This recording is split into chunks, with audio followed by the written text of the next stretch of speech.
heart and she never know I love her to the skin. Bones are thrown, sticks and stones, just to let you validate your message to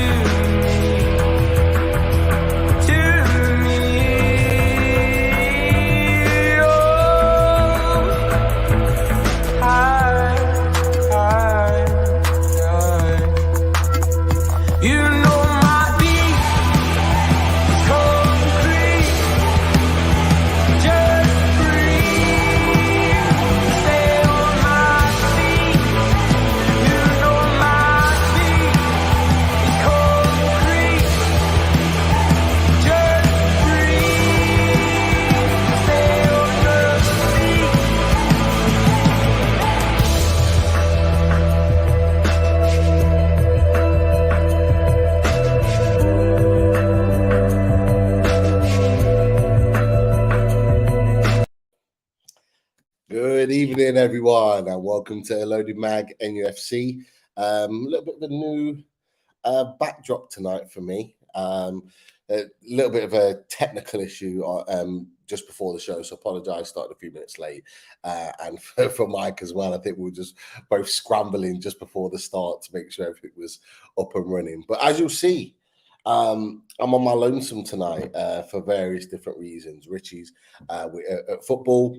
Chris has a very busy week at work, and Daz took a trip to the dentist, so I don't think he's in the best frame of mind and not necessarily pain-free, so not able to make it. But I hope all the boys are well, and as always, we keep ticking on, and it's a swift turnaround this week. After a hard-earned point at Old Trafford yesterday, and I was one of the lucky ones to be there and be in the atmosphere. Great atmosphere, great away fans as always. Really stood up the home fans who were dreadful in my opinion at Old Trafford. But yeah, good hard-earned point, and it's a quick turnaround because we go again, and we're already looking forward to the next game, a midweek game, Everton at St James's Park, and of course. The only way we preview a game is by getting on the opposition's view. And it's great to have Mike back from the Unholy Trinity podcast and talking all things Everton. And look, let's bring him in right now. How you doing, Mike? Not too bad, mate. Not too bad yourself. Very good, my man. And of course, thank you very much for taking the time to join us. I know it's a quick turnaround for us all. Games coming thick and fast, which I don't think we're probably complaining about, but maybe the clubs and the players are. But yeah, thank you for joining us. As always, it's a pleasure to have you on. But look, I'm going to get down to it because we had a really good conversation last time. I think it was sort of early February when we played you at St James's Park. We were talking about one or two things, where your position was in the league. It looked like you were in a real difficult position, and it turned out to be the case up until later on in the season. Just quickly, your thoughts on the back end of the season, what it was like to stay up, and what it's kind of meant to the club, really, in terms of how you move forward. I mean, relegation was unimaginable and should be for ourselves, without trying to sound, like a little bit arrogant there, but we shouldn't be anywhere near those positions last season. So to get sucked into it after potentially one of the worst managerial appointments the club has made in its history, from an Everton point of view, I think that it was a lot of questions were very gratefully asked to a lot of people. We brought in obviously Frank Lampard in January, and he just managed to get us over the line against Crystal Palace at the back end of the season at that unbelievable game at Goodison Park, and it was one of those situations where if we would have been relegated, I couldn't even have imagined us coming back up in the next sort of 5, 6, 7 years. To be honest, I think we would have done a bit of a Leeds, Sheffield Wednesday situation.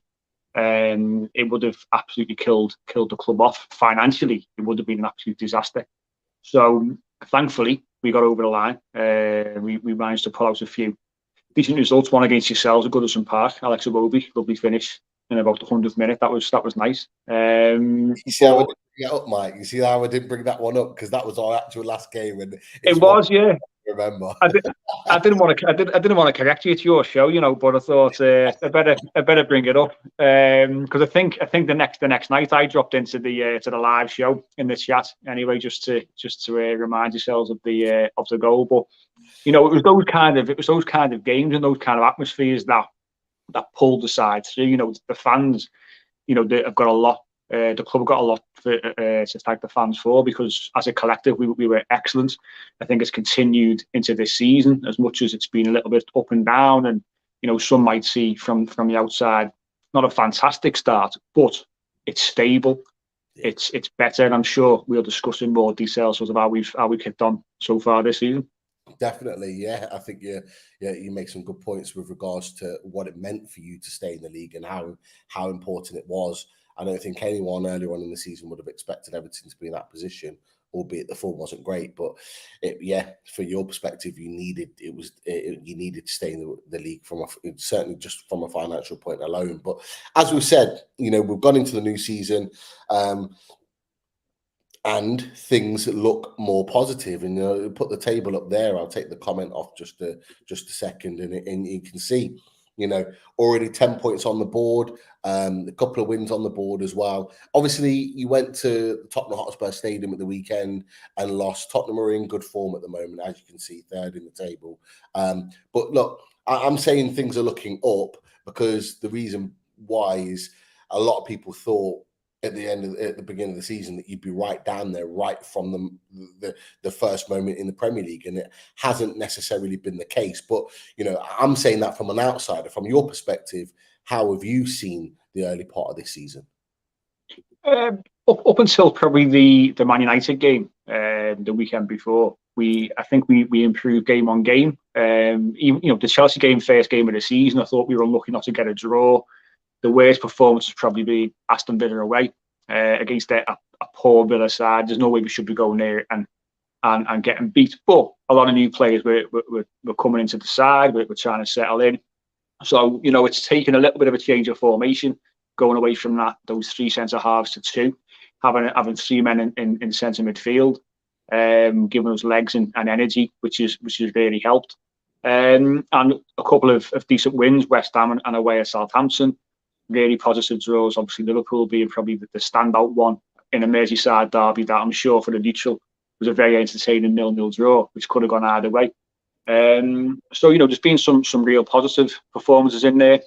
We dropped off a little against Man United, a decent United side. It's got to be said, they're a better side than last season. Obviously, you saw them this weekend yourselves, but I think on another day, if we would have had a little bit more confidence and played a little bit more on the front foot, we could have really won the game, because once we got that early goal, we dropped, and we didn't really cause them any issues after that. And then Spurs, the two best chances of the game up until the goal through the Gray and Onana. And if you don't take those kind of chances, one-on-one situations against a side like Spurs, then unfortunately, you are going to come back to bite you. So we've been decent. We've looked a lot more resilient. The two lads who were playing centre half, in Cody and Tarkowski, the Premier League centre halves have been for a number of years.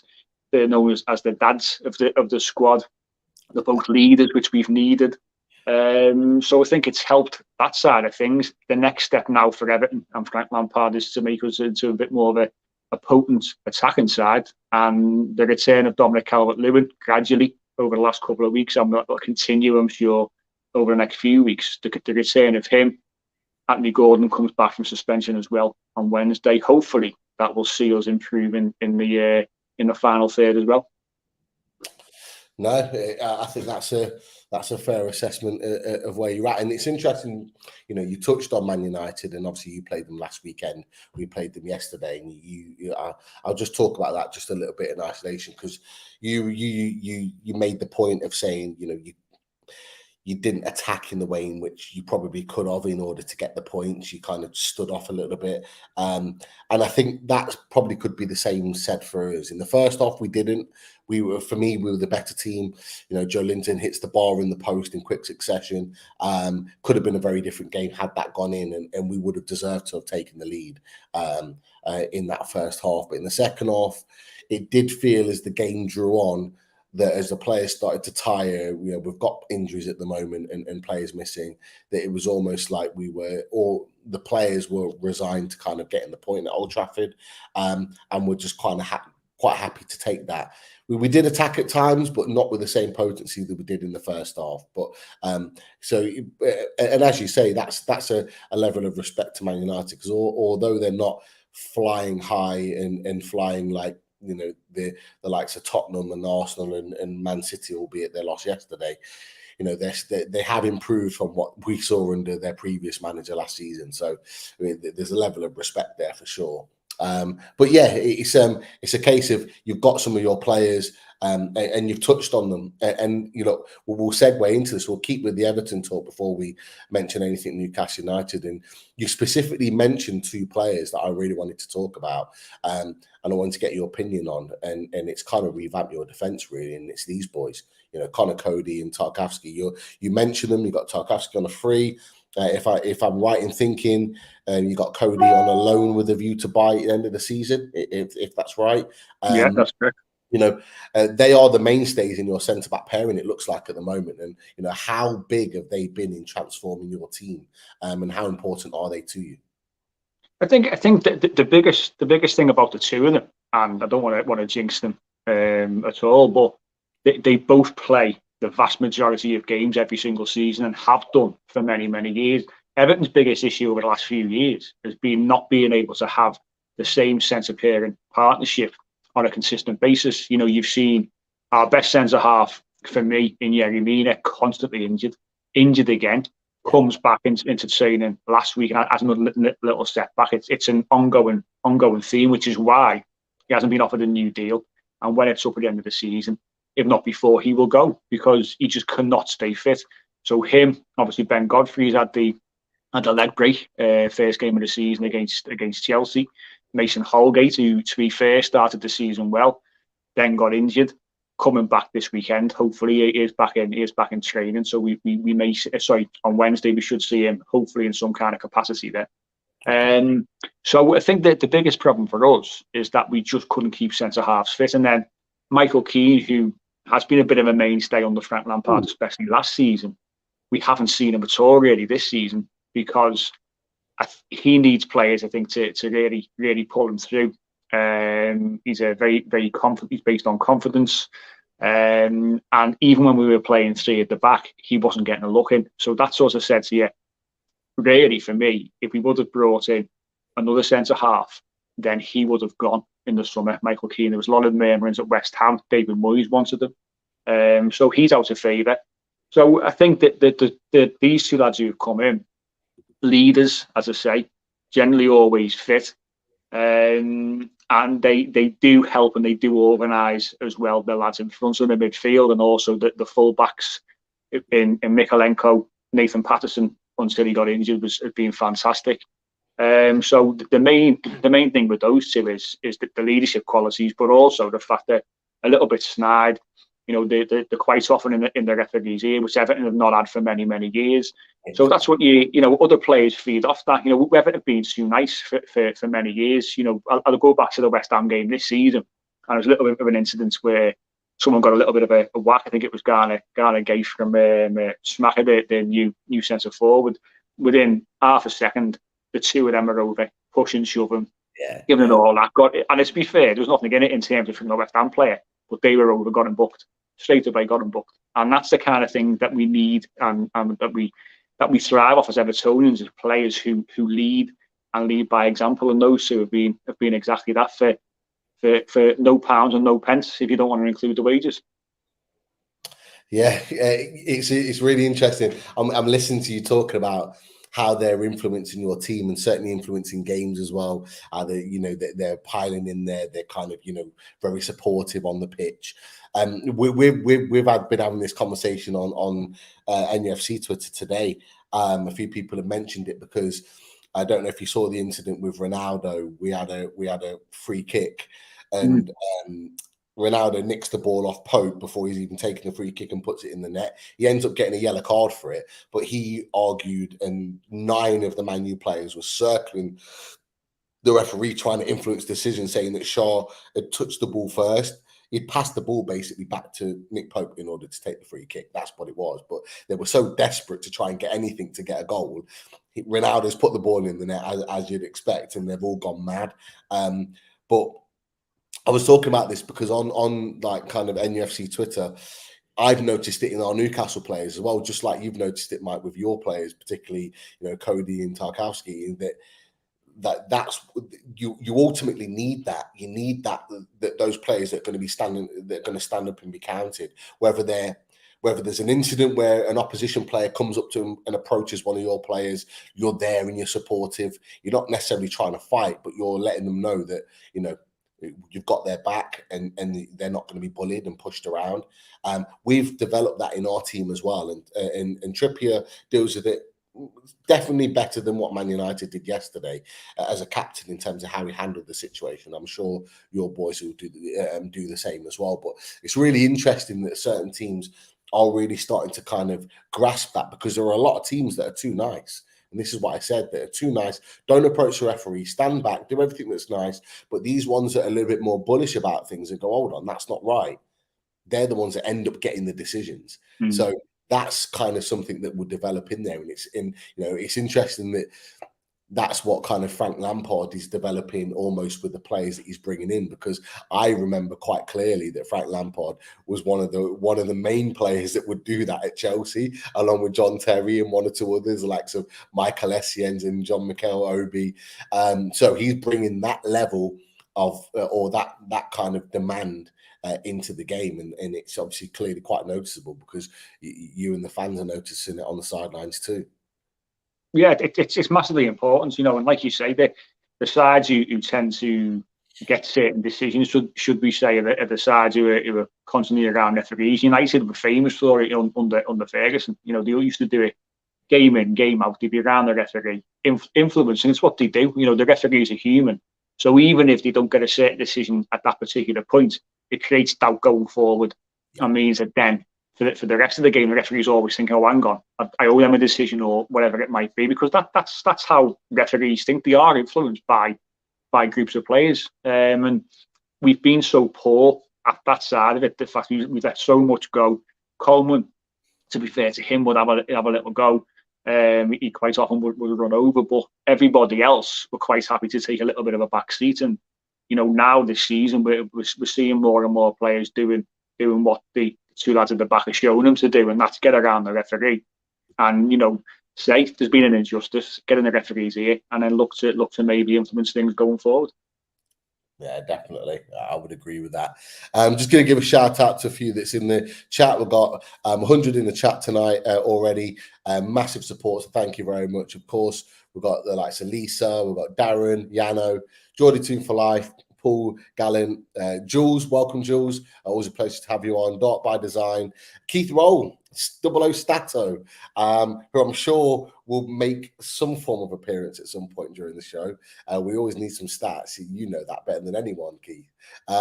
Russ, welcome. Russ 1892. Andrew, I could keep going. There was so more. L. Stapleton, Andrew, Tom Lynch, Rich Naylor. I've just said a few there. There were so many in the chat. Welcome all. And of course, if you haven't yet subscribed to the channel, click that subscribe button and click the like button. Just takes a second, but it means a lot for the channel. So welcome everyone in. To keep on with the conversation, we mentioned Frank Lampard. He was getting a lot of pelters and a lot of stick at some points for, the way in which he maybe started life to Everton. And obviously, you were having that difficult moment. Managed to turn it round, kept you in the league, we saw the scenes when you did stay in the league. It was like, he really kind of enjoyed that moment in being able to keep you guys in the league. And to a point, rightly so, definitely. But, this season in particular, how has he fared for you? Are you starting to see the differences in the way in which he's managing the team? Are there certain intricacies that you as fans are starting to notice that he's really put his stamp on? I think he's shown his flexibility. As I said earlier on, initially we started the season with these 3 centre halves, and we thought that would be the way forward. So 3 centre halves, 2 wing backs, 2 centre mids, and then obviously your centre forward and two wide players alongside them. So we thought that was going to be the way. Obviously, a lot of talk around Conor Cody can only play in a 3, he can't play in a 2, etc., etc. All nonsense.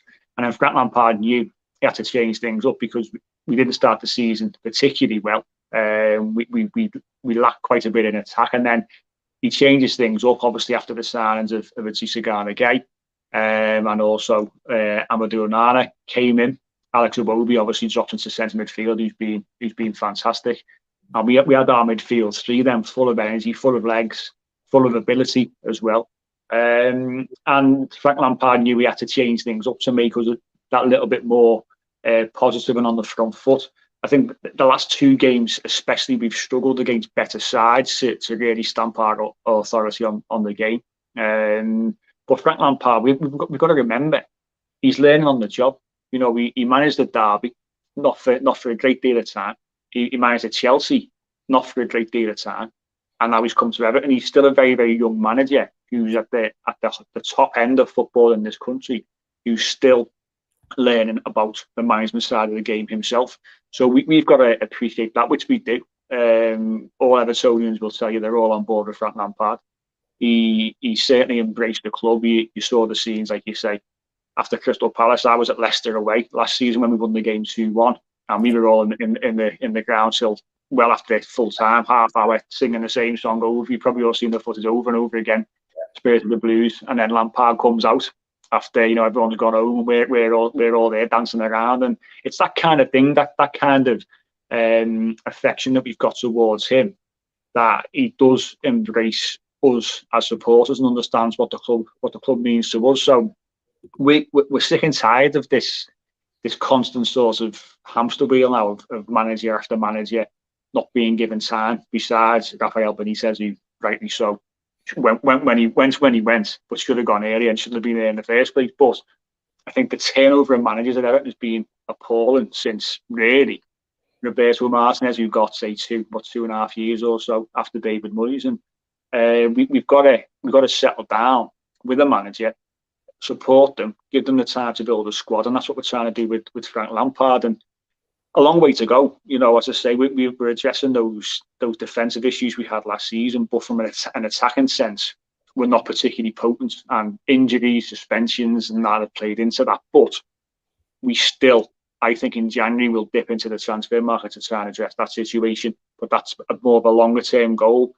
But Lampard, as I say, he's learning. He's certainly made us more resilient along with his coaching staff, so we can see the improvements in the side already. Hopefully, you can see that from an outside perspective on Wednesday as well. But we've got to give him time. It's that simple. We want him to be the manager to take us to our new ground. We want him to be that manager, because if he is, he's been relatively successful and he's stabilised the club. It's all about stability. And for me this season, if we finish in and around 12th, 13th, that will be fine, because we've got to look at the squad we've got, what we're trying to build, and the fact that we can't do it all in one window as well. No, I think that's fair, and it's that patient building, and something that maybe isn't happening enough at a lot of Premier League clubs. They want that instant success right now, and it's about that patient building and knowing where the progress is being made and allowing time, which unfortunately a lot of managers aren't given now in order to build the clubs that we look at the clubs that we've seen over the years of the Premier League years, and some of those managers have had 6, 7, 8, 9 years. You go back to David Moyes, he had 10 years at Everton, was it, or might have even been longer? Yeah, longer. He went longer than 10. Yeah.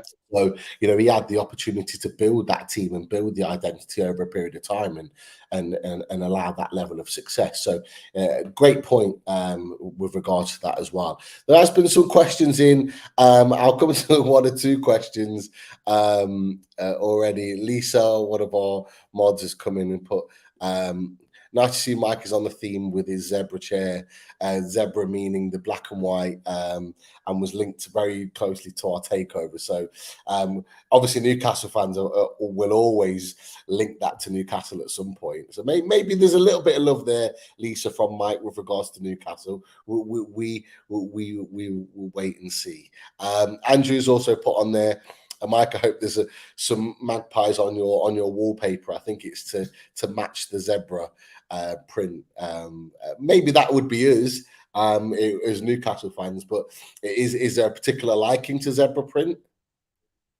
No, definitely not. I mean, this chair is actually a grey and silver, so it's not black and white first of all. And then on the wallpaper, there is a zebra on the wallpaper, to be honest with you. But again, it's a navy blue and a gold. So there's no black and white in this house, to be honest with you.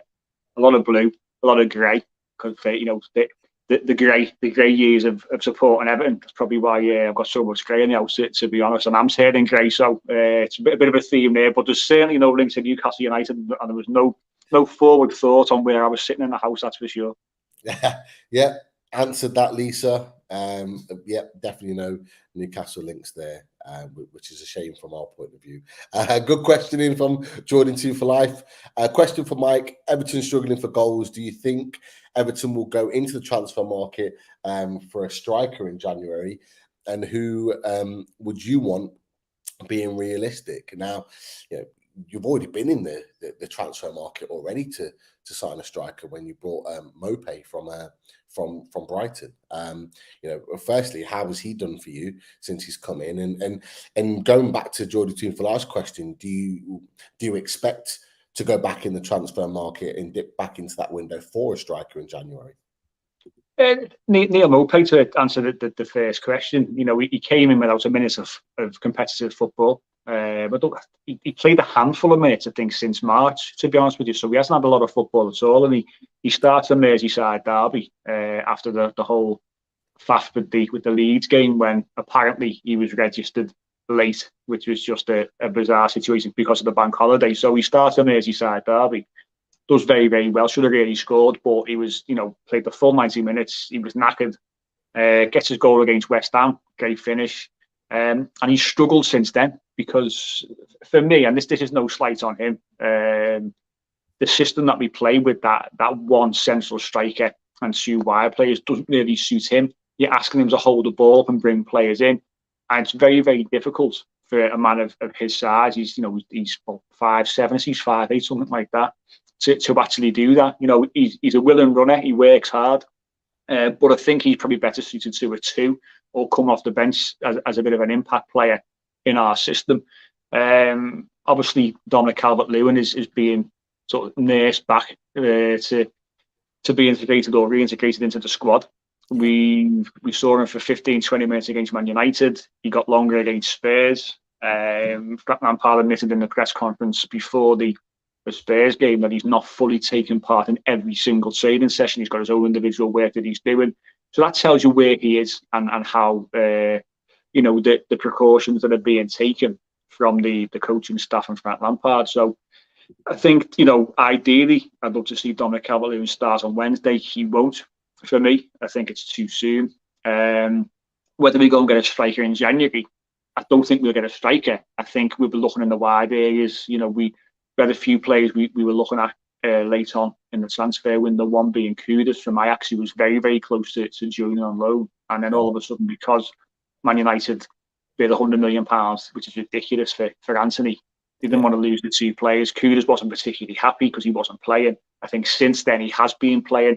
Now, whether we go and reevaluate that situation, because looking at the Champions League situation, the chances are drop out of the Champions League at this particular stage, with Napoli and Liverpool probably going through from that particular group, maybe then we can get a little deal done. So I think a wide player, someone to play just behind Dominic Calvert-Lewin. But a lot depends on whether he can stay fit. If he breaks down again, then we have to look at that again and say, well, do we have to bring somebody in? You know, obviously, your favourite striker, Salomon Rondon, is still there.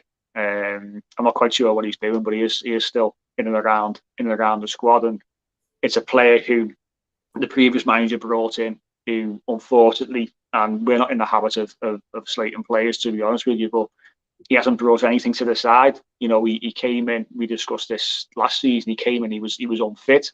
He'd been playing in China, of course, and it took him a long time to get anywhere near match fitness. And he just doesn't offer anything. You couldn't start Rondon just to give us a bit more of a physical presence, because he just really doesn't offer a great deal. And that's where we are. So if Dominic Calvert-Lewin breaks down again, then maybe we have to look at our transfer targets differently and go out and try and get some kind of striker. But who we would get, you know, in January, teams don't want to be losing strikers who were scoring goals.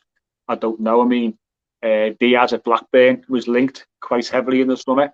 We've been watching him again over the last week or so. We've been watching him. He's on a free in the summer. He can sign a pre-contract in January. Whether Everton throw in a cheeky little £3 million bid for him, maybe.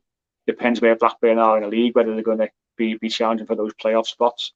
So difficult. January's a horrible window. I just hope, fingers crossed, Dominic Calvert-Lewin can stay fit. Anthony Gordon and Demarai Gray can get back to some of that early season form, and we can bring in maybe 1-2 wide players to make us a bit more of an attacking threat. No, I think that'll be an interesting one. I was always surprised in the window when you signed the amount of players that you did, because there was always that talk that you didn't have the money available to do that. You know, I think someone else has mentioned it in the chat earlier on. Is that, you know, is there? And you might have already answered this question. Is there the money there to spend those to spend on improving the squad without selling somebody else? And you know, just as a phrase and a point there, I'll throw in Anthony Gordon, because he was obviously heavily linked with Chelsea early on in the summer and going for, I think, around £60 million. Would you need to sell someone like him in order to strengthen, or is that not the case anymore? Everton have got a bit more wiggle room now. Obviously, the Richarlison transfer sorted out the previous windows, like up until the end of June. That was done in time and to the satisfaction of the Premier League. So we sort of started fresh at the start of July. And if you look at who we brought in and who went out, Everton saved a lot of money when it came to wages. So you look at players who've been moved on, who are now we're not paying any kind of wages for. Fabian Delph on massive money, gone. Gylfi Sigurdsson, gone. Dele Alli, gone. Alan, gone. All these players are on, you know, 100 grand a week, some more, some a little bit less, but a lot of money. So there's all that savings.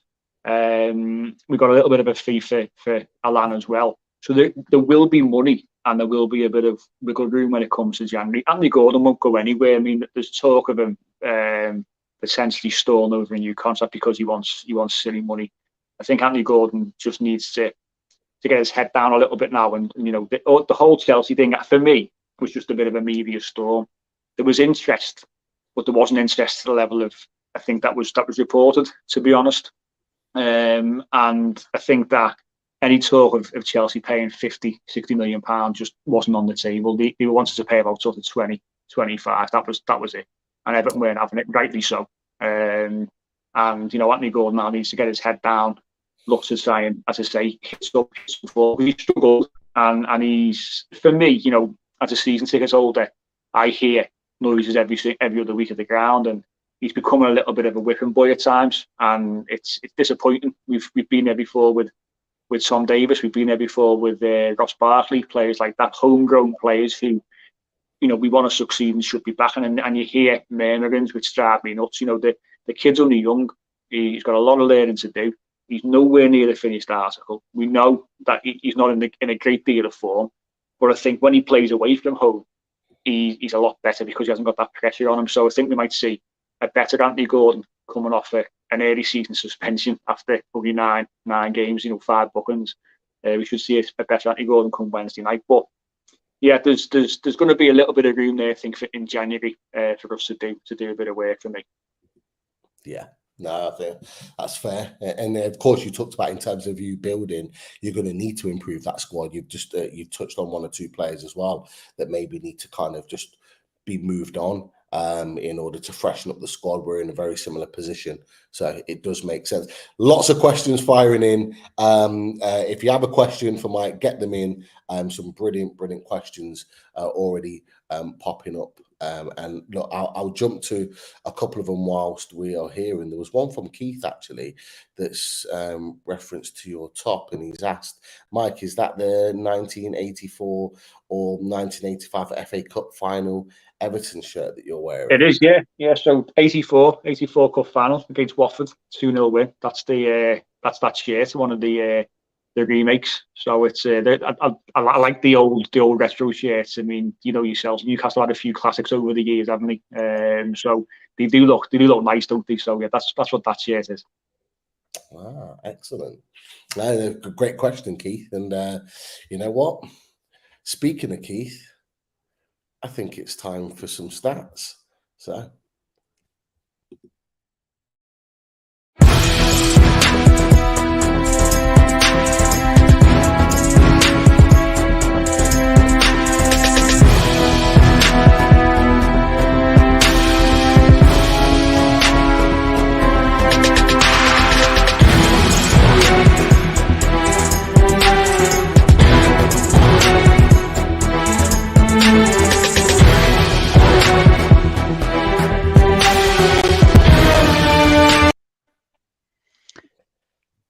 Good evening, Keith. Evening, Pete and Mike. Hope you're both well. Hi, Keith. Very, very well. And like magic, he always appears. And you know what? I thought he's right here. I should have just let you ask the question because you put it on the chat. It just would have been a lot easier. Quite happy for you to keep asking the questions, Pete. No You're doing such a sterling job of it. I try my best. Look, pleasure to have you, Keith. Thank you for joining us on a Monday night special. And of course, it's another massive game for both clubs. And I'm sure there's going to be some interesting stats here that you're going to send our way. And obviously, they'll be slightly improved after the 2 games last season. So what have you got for us this time, Keith? Got lots of stats tonight. Some head-to-head stats. Then I've got some stats on the managers, some stats on players for both teams, and then some stats on the general as well. But Newcastle and Everton, their overall league record slightly in favour of Everton. Newcastle have won 70 games and they've drawn 36 and they've lost 75. And the Premier League head-to-head record as well, Everton have got the slight advantage again, 22 wins to Newcastle's 21 with 11 draws. Everton also have a slightly better offensive record, 75 goals to Newcastle's 74, and the better defensive record in the fixture in the Premier League, 16 clean sheets to 11 clean sheets. But this is where things pick up a little bit because Newcastle have won 3 of the last 4 Premier League games they've played against Everton, and Everton had a good record leading up to about 2018, 2018-19, and they've just won 2 of the last 8 games against Newcastle, 2 wins, 2 draws, and 4 defeats in the last 8. Managers head-to-head. Eddie Howe's managerial record against Everton. He's managed 13 games. He's won 5, he's drawn 2, and he's lost 6. So he's got an average of over a point, close to a point and a half per game in those fixtures. And Frank Lampard as well. Mixed record against Newcastle. He's managed 5 games. He's won 3 and he's lost 2. Moving on to the players. You've touched on Dominic Calvert-Lewin, who's making his inroads for his comeback. He's got a really good record against Newcastle. He's scored more against Newcastle than any other side in the Premier League with 5 goals in 6 games. And Ryan Fraser for Newcastle, again, similar record. He's scored more against Everton than any other Premier League games side. He's got 4 goals in games against Everton. Callum Wilson, another player who's got a really good record against Everton, 6 goals in 8 games. And Damari Gray and Anthony Gordon, who've just touched on earlier, Anthony Gordon, 2 goals each are Everton's top goal scorers so far this season. A little bit about general stats for both teams. We've touched on this in the last day after yesterday's brilliant result at Old Trafford. Newcastle have got the best defensive record in the Premier League, conceding just 9 goals so far this season. But Everton are also improving defensively as well since we last spoke towards the end of last season. Everton conceded 11 goals so far this season compared to the 17 in the last 10 games at the end of the Premier League season last year. Newcastle have got an edge over Everton in attack in the Premier League as well this season. 18 goals compared to Everton's 9 goals. Newcastle, their record in midweek fixtures, I thought I'd have a look at this as well before earlier tonight. It's improving, which is good news, Pete. They've won 2 of the last 3 midweek games. And that's a massive improvement on their previous record and their previous 24, where they just won 1 of their previous 24 midweek games, which I thought was a crazy stat. But the record as well, that included 5 draws and 18 defeats in midweek games. So there's a massive improvement there already. And whereas Everton in their last 6 midweek games, they've got a record of 4 draws and 2 defeats, having won 5 of their previous away midweek games in a row. So that stat there about Everton applies to away games. So again, that's a slight advantage for Newcastle looking ahead towards this fixture in the midweek, and away clash for Everton. Interesting, very interesting. Fantastic stats as always, and some positive stats for either club there going into the game for sure. But yeah, the interesting one is obviously from a Newcastle's perspective is that we're scoring more goals this season. That was always something that was holding us back. But equally, as you've touched on, Mike, from your perspective, you're conceding far less as well. We've got the best defensive record in the league, but I think you're not too far behind us, as Keith is alluded to. So, this should make for a very, very interesting game coming into this one. And this kind of leads me in actually to a question that I was asked or wanted to be asked to you. And I'll just try and filter down and find it. Where is it? It was from Lisa actually, and it was from here. It's a question from Mike. Which Newcastle player does he see as the biggest threat to Everton? So I remember we had this conversation before the last midweek fixture, the game at St James's Park last season. I think you talked about Alan St-Maximin. Now he's injured. He won't be playing. We might not see him until after the World Cup. It's been rumoured to be because of a reoccurrence of his hamstring problem. But from the players that are available, who are the ones that you are most worried about? I mean, in regards to St-Maximin, I mean, think back to last season at St James's Park, he absolutely ran us ragged all game. So I think that justified myself for him being the danger man. And he's a big loss for Newcastle for me, because he's so unpredictable. And the times I've seen him, he's one of those players who can absolutely win a game for Newcastle, single-handedly. He's that good a player. So I think for us that's a real boost. But the player, I mean, he said it then, always scores against Everton. Did do in his Bournemouth days is Callum Wilson. He's another player, if he could stay injury-free, then, he'd be a 15, 20 goal a season striker for me, no problem, because he's got the ability. He suffered with injuries at Bournemouth. And obviously, since he's been with yourself, you've seen it quite a few times where he's had a few issues along the way. But he's always a threat to Everton, always has been. And one that we've certainly got to watch. But I mean, Bruno makes Newcastle sick. He's the player who I saw him at Goodison, obviously not long after really he'd come in, and he was decent in that game, but I thought we mastered him quite well, but quite early in his Premier League career. Whereas since then, I think he's really kicked on, especially this season, and someone who can definitely control the midfield. So it's going to be up to the likes of Gattuso, Gay, and Amadou Onana to get a grip of him to make sure that he can't dictate. But that'll be an interesting battle, I think, with the energy we've now got and the legs that we've got in midfield. But most definitely, to put one name, it's got to be Callum Wilson for me. Yeah, definitely. And look, Keith, I'll ask you the question as well, but from an Everton perspective, if you're thinking of one player that you're worried about going into this game on Wednesday, who is the one player that you're worried that could really have an influence on this game, against Newcastle? I think there's a few there that have come out. I think I was quite impressed with Everton's transfer business in the summer. With some of the decisions they made, obviously they lost Richarlison, but some of the players that were able to get in, they made some shrewd signings. I felt like Tarkowski, for an example.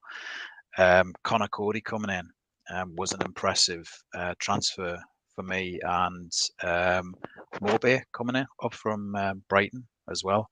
And I mean, Maupay has caused Newcastle problems in the past at St James's Park when he's played for Brighton a few times.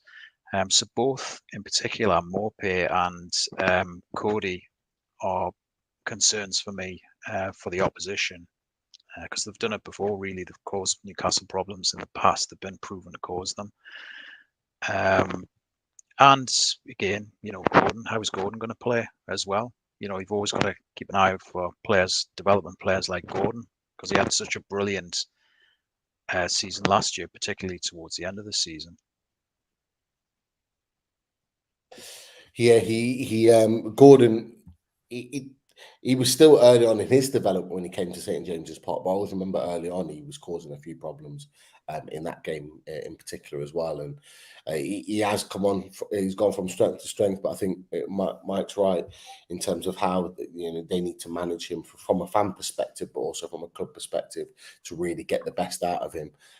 For me, Onana, I think is a terrific centre midfield player. I've got to be honest, Mike, I was surprised when you guys signed him, because there was another club that was at West Ham that were very close. Yeah, West Ham. I think Sky report on West Ham were close, but apparently he said Frank Lampard rang him, and that was that. And he's been a great addition. Like, he's only 21 years of age. He's still very, very young, and we've seen he's had some really strong games. He's made a couple of mistakes early on, but learning all the time, and he's a real character. Another player who's really, really, really, he reminds me a little bit of a sort of Yaya Toure. If he can sort out his shooting, because you probably saw the chance against Spurs when he went through. He's not great at that side of things, but he can carry the ball really, really well. And the transition from back to front, which involves him, Iwobi, etc., is fairly strong, and he's one of those players definitely over the next sort of 2 or 3 years who I'll be outside of Everton looking to watch and see his development, because he's going to be a top player for me. Yeah, definitely. He looks a talent already, and has already seemed like he settled in quite well at Everton from the bits that I've seen. And obviously, I can't go through the players without mentioning this man, Jordan Pickford. He's always part of our discussions whenever Everton come to town, or we go to Everton, Goodison Park. Look, he's had a lot of stick, and he will continue forevermore to get a lot of stick from Newcastle United fans. But obviously, there's been the sort of question marks because of how well Nick Pope started at Newcastle. About whether Nick Pope is going to be considered as number one, or whether Pickford will be considered number one. I'm sure it's going to be Pickford, because Gareth Southgate has kind of backed him. But just your thoughts on both keepers, really. How has Pickford started for you? I know he's had one really standout game, and I can't remember who it was against. It was at Goodison Park. Liverpool. Really, against Liverpool, we had an outstanding game there. But just assess his season overall, and what are your thoughts on Nick Pope?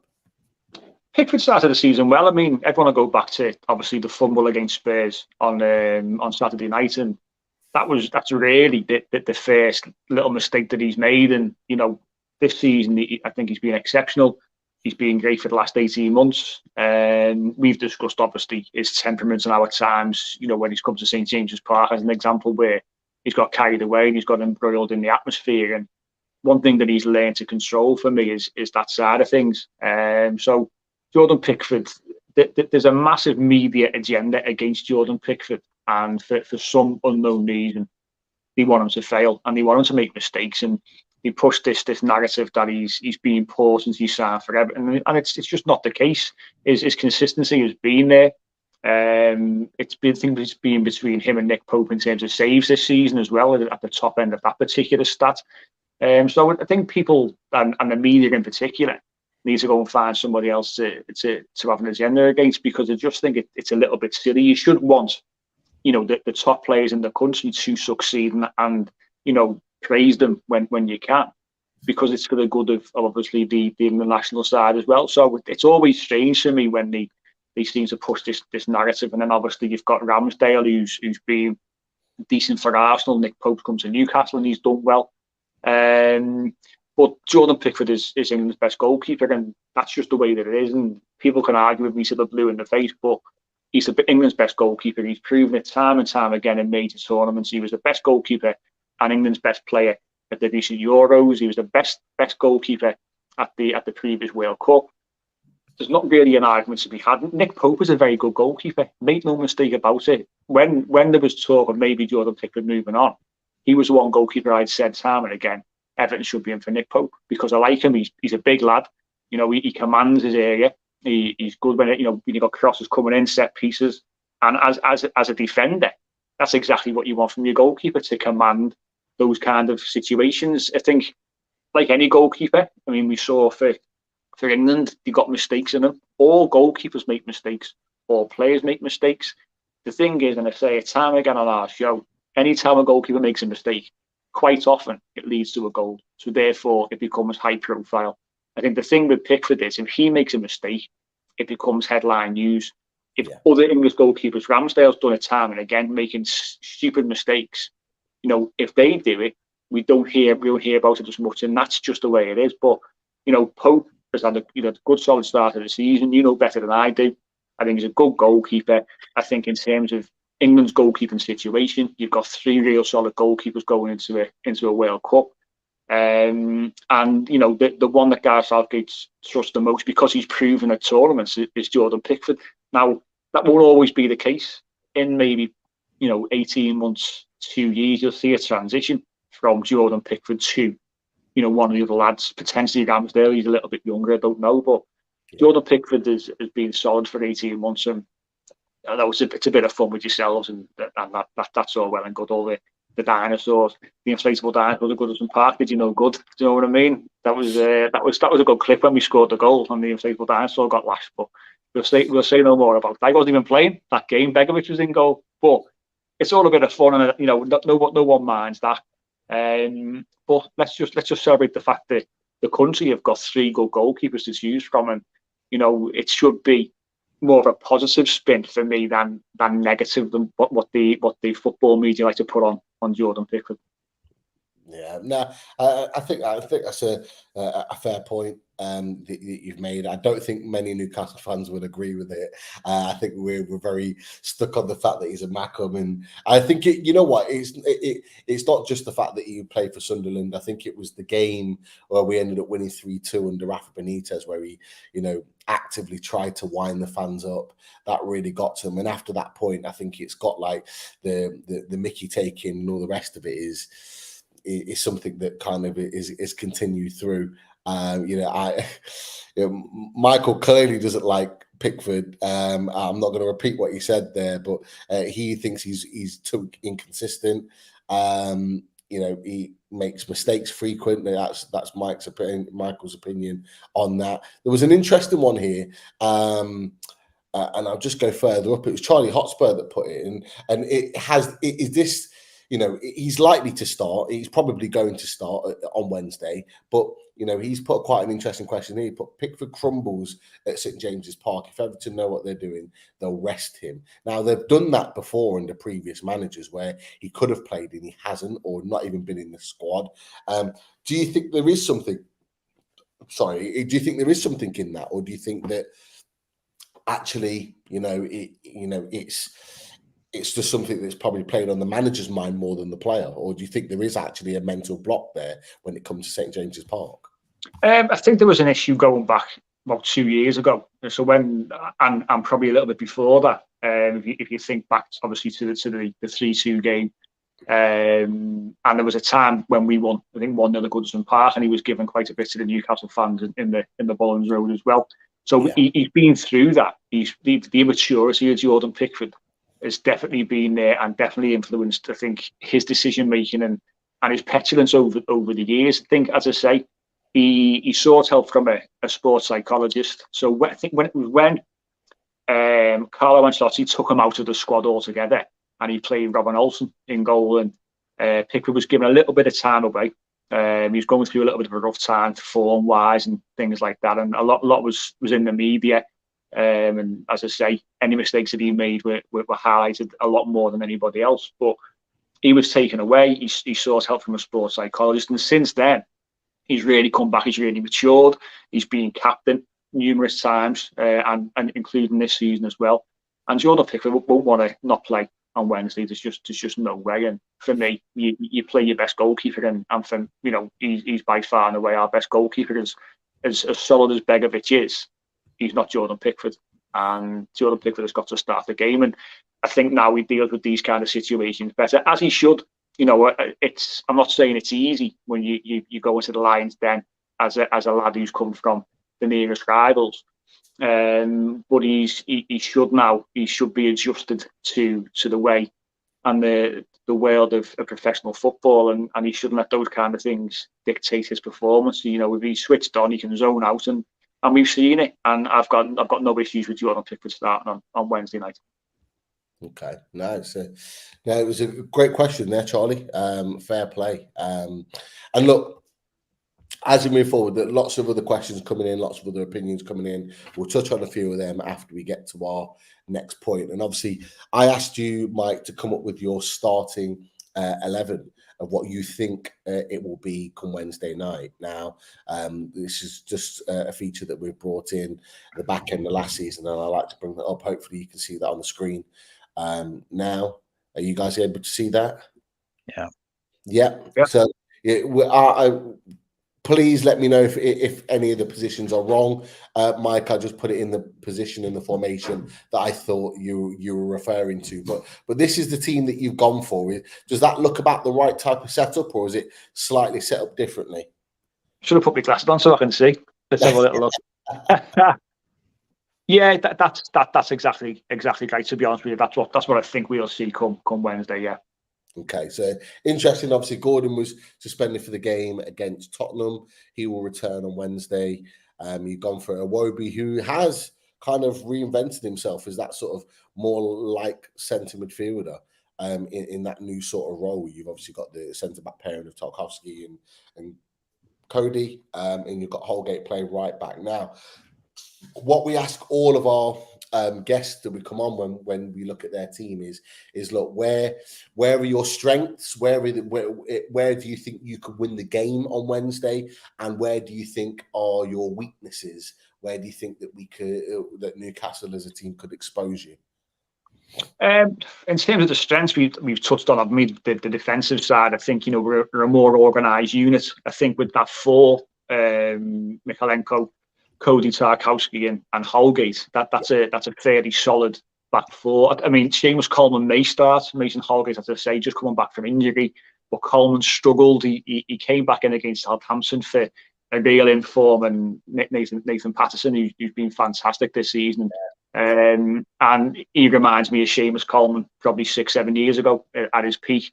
So it's been a real shame to lose him. And Seamus has come in, and we know what he's all about, but he's getting on. I think he turned 34 a couple of days ago. So he's no spring chicken, and he's not that marauding fullback that we once saw.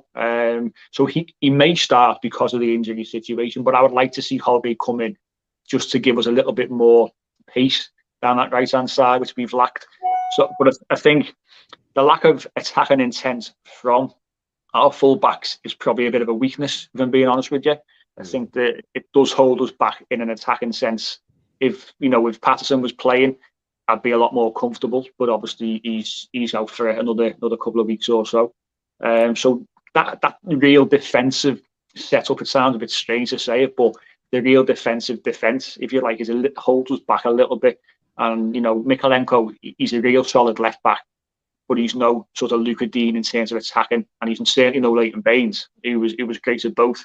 So it's that is where we fall down, because obviously when we're looking to get Anthony Gordon and Demarai Gray into the game, they need that support at times, which doesn't come from the fullbacks as such. Yeah. But the strength really for me is in the middle. Alex Iwobi has been fantastic. I always go back to the goal he scored against yourselves. Other people go back to when Lampard came in. I think it was his first league game against Leeds, and Iwobi played well in that game. But that moment when he got that goal against you at Goodison Park, it all clicked for me. And he's been terrific. I mean, hopefully for us, we see it on Wednesday night. But he gets on the ball on the half turn. He looks to go forward. He's our most creative player. Most assists. Scored a great goal against Man United as well a week or so ago. And he's the player that we want to get on the ball to really dictate play, but surrounded by the legs of Onana and obviously Idrissa Gana Gueye. That middle of the park is a real strength for ourselves. And then obviously, said already, Mopé struggled in recent weeks. So that's a little bit of a weakness as well. But for us to really, go out and get something from the game, we've got to try and bring Anthony Gordon, Demarai Gray, and Alex Iwobi into things in an attacking sense. Because on the counter, with a little bit of pace, we can cause a little bit of damage from there. Yeah, interesting. Thanks for reminding me about that goal at Goodison Park. Yeah, it's one that I tried to forget, but thank you for that. always enjoyed it. I had a great night myself, to be honest with you. Really did. I mean, really, really strange game. It shouldn't have been a red card on Alan either. Another poor decision from the referee, but that was one of the games that was vital to us staying in the Premier League. Yeah, I think it was the game changer, in my opinion. You guys went on to, win further games. At that point, I think that was the big changer for you, obviously from the outside looking in. So interesting. One thing I was going to ask you just before I get Keith's thoughts on Newcastle is that there's been a lot of talk, certainly from Newcastle fans who have watched Everton, that they feel that you guys are going to come to St James's Park and almost sort of park the bus. You're going to sit Gueye in here and drop quite deep. You'll have the likes of Mopé that might sit in here, and you'll use the likes of Gray and Gordon on the counter attacks as like a 3 to kind of push forward and hit us on the break. Is that the kind of way in which you set up? Is it very much you let the home team have possession and try and break you down and you catch them on the other end? Is that how you tend to set up away from home, or is that far away from the intentions? Yeah, I mean, Frank Lampard has said he's trying to get players more comfortable on the ball and have more possession and improve the time that we actually spend on the ball and be effective with it. I think that what we've seen against Man United at Goodison and at Spurs especially, we were sitting and saying, okay, you play in front of us, you try and break us down, and we'll look to counter, which we did pretty well in the first half against Spurs and should have most definitely scored at least one goal. We'll probably see a bit of that on Wednesday. I think we'll certainly start that way and see how the game pans out. Look to bring in Anthony Gordon and Demarai Gray and say to them, right, okay, let's counter. You two carry the ball, and obviously you've got Mopé then with the support of Onana and Iwobi behind him to make up the numbers. So we will see a bit of that. I think if Everton come away with a point, I think they'd be fairly satisfied. I've got to be honest. That's just where we are. And we need to look at the games that we've got and see where we can pick up points before, obviously, we break for the World Cup. And we will see Everton sit at times. I think it'll solely be just to assess what Newcastle have got, because obviously with your injuries, you are missing a couple of key players you can really hurt us. So we'll see how things pan out. But there will be a respect there, I think, because I said it last time I was on, and given the business that you did in the summer as well, Newcastle have been, I think, pretty savvy with their investments, with their recruitments, and they haven't gone out and done an Everton and just splashed silly money on average players. And they've looked at areas, you brought in certain players to pick up points last season, which worked. And Newcastle were well away from trouble by the end of the season. And then you've started this season well. You brought in, a little bit more quality again to make you a better side. So there will be a respect there from Everton, but there shouldn't be too much respect where we sit off too much and then at times don't try and take the games in Newcastle. Yeah, I think you're right. We've already seen that type of respect from the likes of Palace and Bournemouth that have kind of sat in a little bit deeper, tried to catch us on the counter attack and made things difficult. It was back-to-back 0-0 draws at St James's, and we did find it difficult to break those teams down. Albeit we had some of our better players missing. We obviously had Isaac missing for one or two. Ian Maximum missed both. Bruno Gomes. We had some of our more influential players missing, but still, we are coming to expect that that's going to happen to a certain extent. So I think we as a team now are kind of prepared for it. But Keith, from a Newcastle perspective, I've only made a couple of changes. So I've put Longstaff on the bench and I've gone Bruno more as a sitter, controlling with possession. Reason being is because of what the question that I asked to Mike is that if they are going to sit in, we will have the ball a lot more. And if Bruno's got that ball from deeper positions, it might bode well for us, in the game in terms of controlling the game and possession for long periods. I brought Willett back in. He was obviously unwell.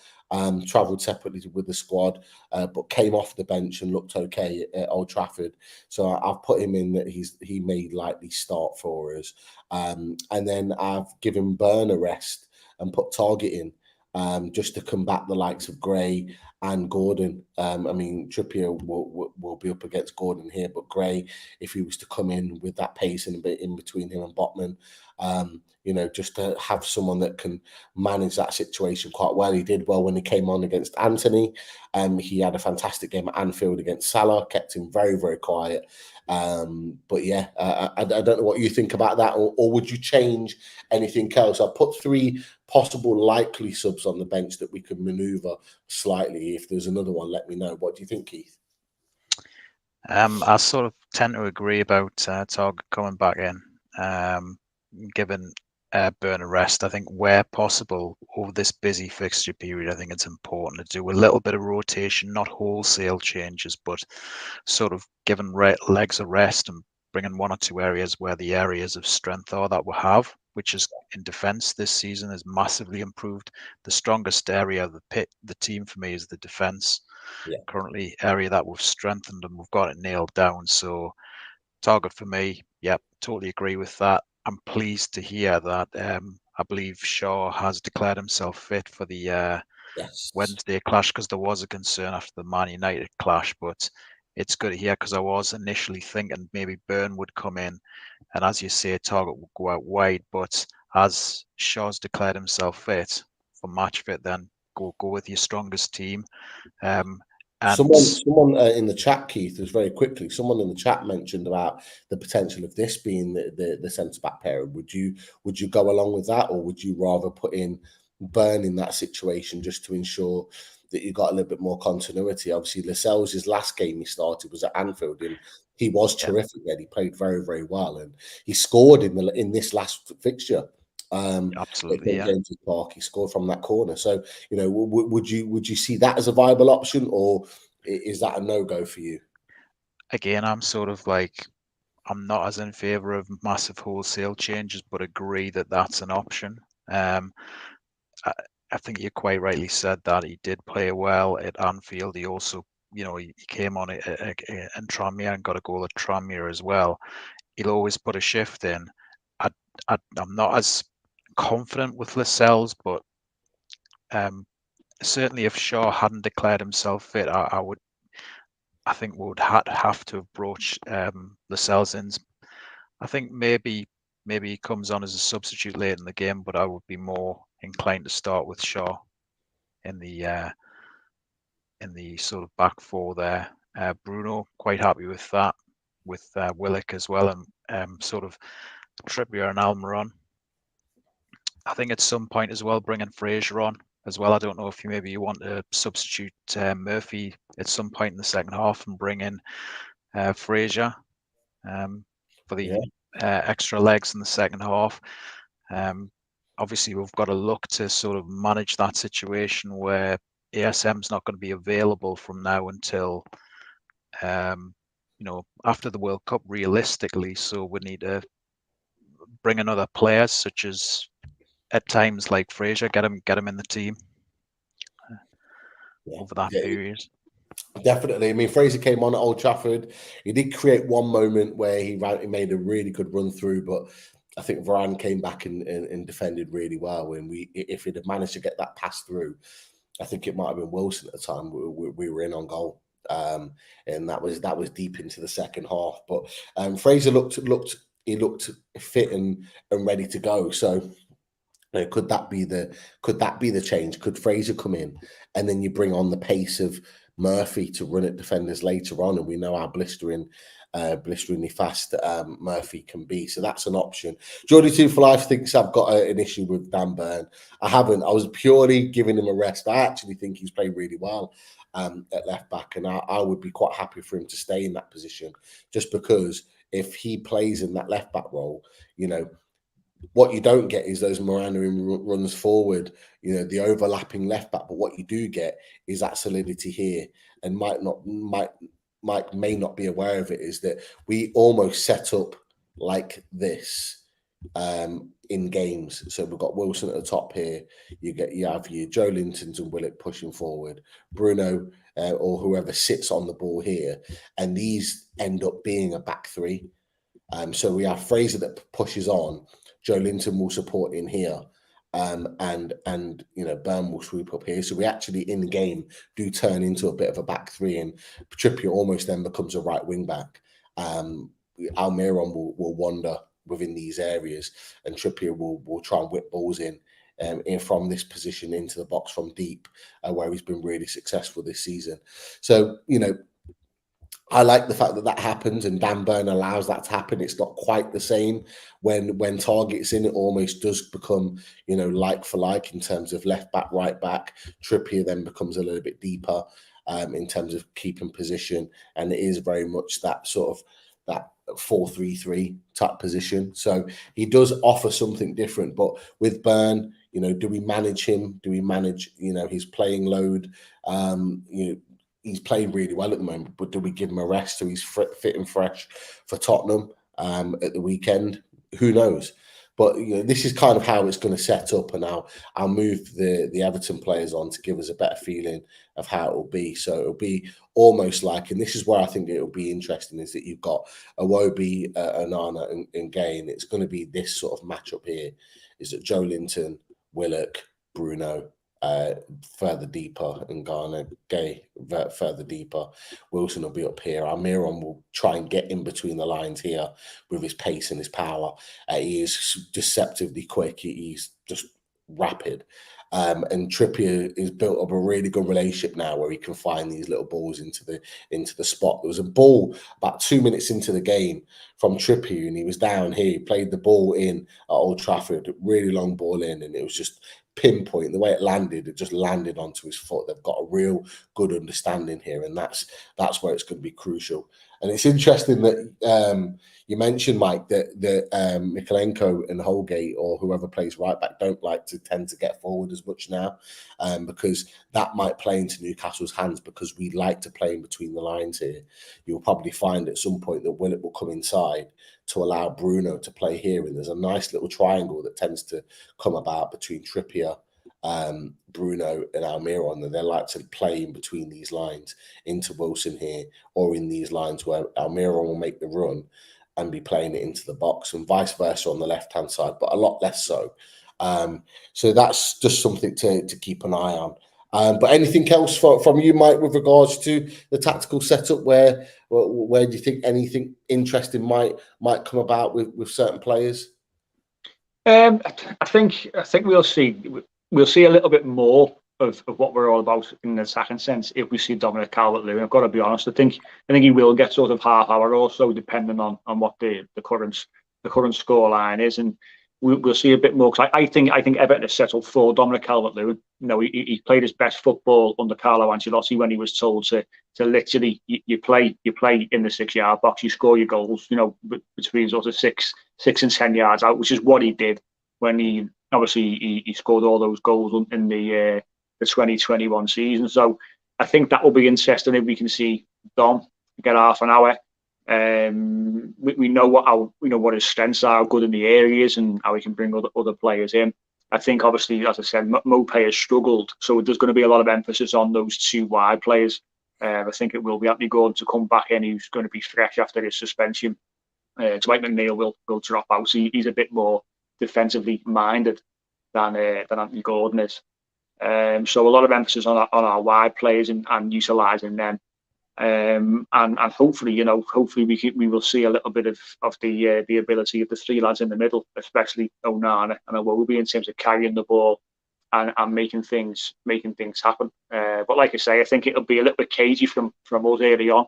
You know, let's see how yourselves set up, and then if we need to change, if we need to be flexible, then we will be. But I think, as I say, a point, Everton will be happy to come away with a point on Wednesday night. Yeah, definitely.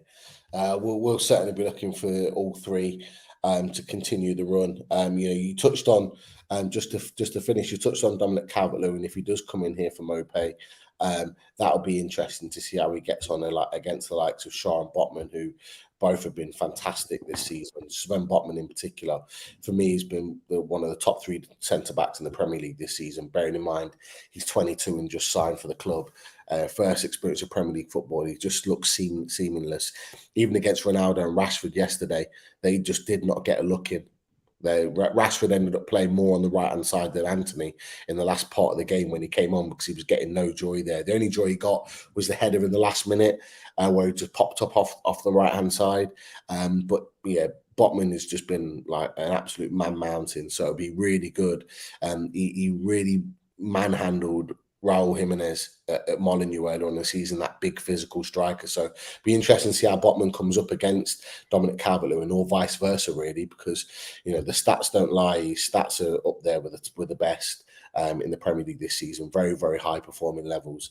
And Shaw was excellent at Old Trafford as well. And as Keith said, it's good news that he's kind of declared himself fit, because that partnership is getting stronger and stronger. But again, this is why we do the tactical board on away days, is because it's nice to see during in games how certain things transpire. And there's been a lot of things that we've talked about on these shows that have come to fruition for both clubs during the games. So it'll be interesting to see how this one comes about. So yeah, thank you for giving us some time on the tactical board. So look, just before I get your predictions, guys, I just want to run through some questions. But before that, welcome in Stu Penman. He's in the house, and he's asked the question, but Mike, you might not understand this, but he's put, what does Mike think the score will be, and why does he think 3-1 to Newcastle?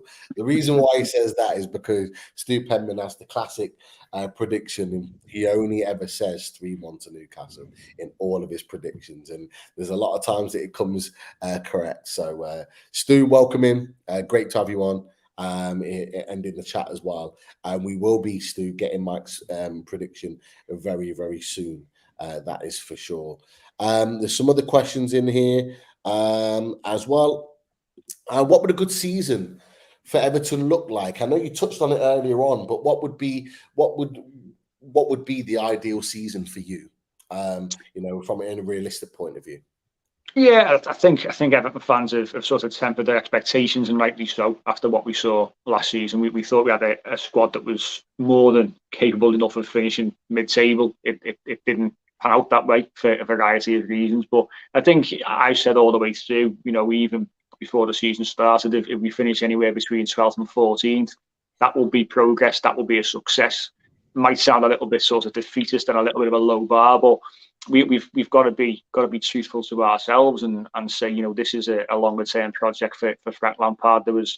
He came in at one of the worst times in the club's most recent history, He's had to get rid of a lot of bad eggs, a lot of players who were milking the club dry, for want of a better phrase. You know, they were earning a lot of money and playing very little football for a variety of reasons. And there's been quite a big overhaul this summer of players going out and new players coming in. So that's going to take time to develop and to settle. And there's going to be a lot more transfer dealings done over the next probably 12, 18 months or so as well to improve that side. So anywhere in and around 12, 14, if we go above that, then it's a great season. The aim is, as I said earlier on, is Frank Lampard to provide stability until we get to our new ground on the banks of the Royal Blue Mersey there, which we all look forward to as you know, much of it. It'll be, you know, soul destroying to leave Goodison Park after so long, of course, but that is the diamond in the rough almost is when we move to Bramley Moor and welcome obviously away fans there every other week, because you know a lot of money's gone into that. So we know that in terms of the financial situation, we have to, if you look at Spurs, there will be a number of years where we're not throwing, you know, loads and loads and loads of money at the playing squad. So we've got to be clever. We've got to have patience. But 12th to 14th for me would be more than satisfactory this season. Okay, yeah, I think that's fair and realistic. And look, Keith, I'm going to come to your question because Mike's already touched on it about the new stadium, so I'll put it on the screen. But ask away, Keith.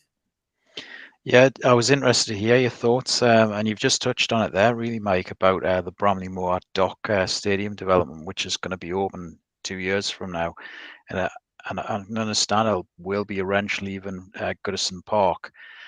And are you worried that the move and the money that's gone into the new stadium that'll affect the transfer budget for Everton? If you look at obviously the adjustment period that the likes of West Ham in different circumstances made, and the time it took them to settle into their new ground, and Arsenal as well, when they sort of moved into the Emirates, it took a little bit of time for them to get used to that, and even Southampton going back 20 years at St Mary's.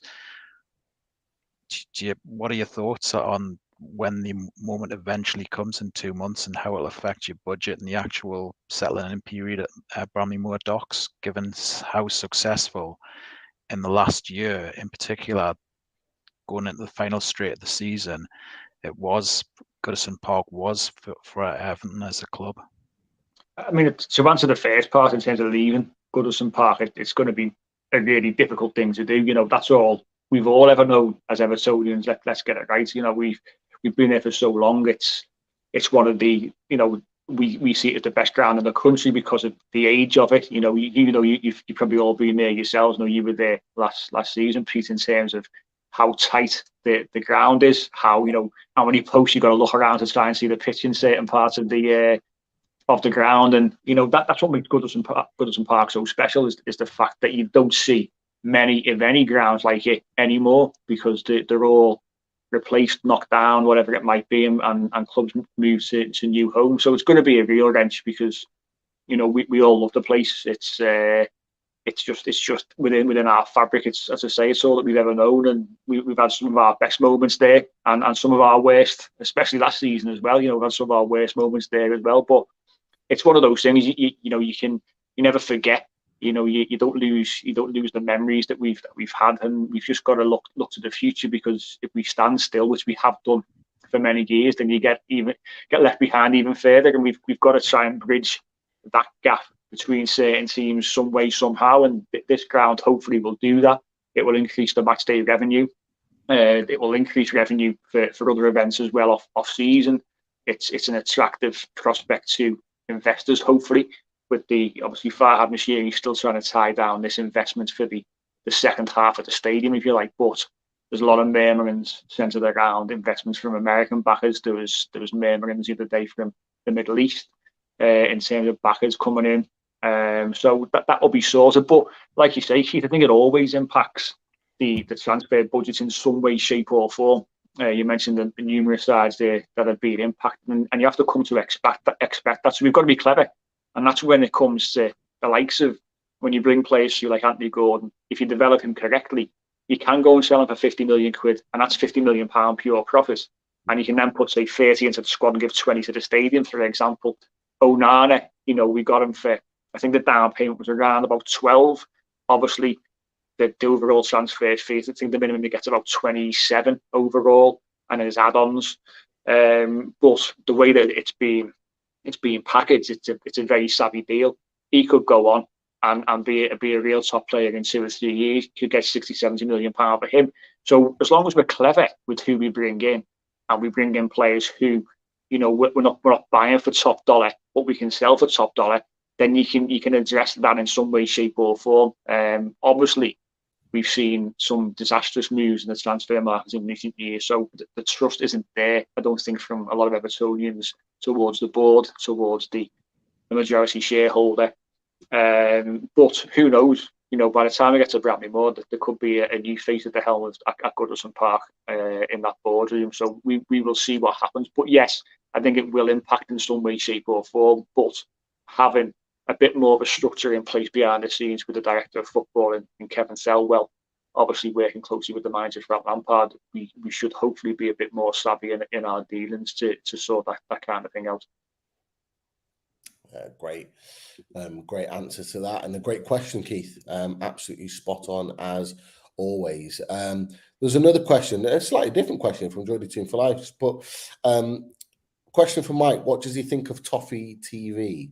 Now, I think they've been on the overlap, I think, on Sky a few times, and I've listened to some of their thoughts and opinions. But what as an Everton podcast yourself, and channel yourself, what do you make of them?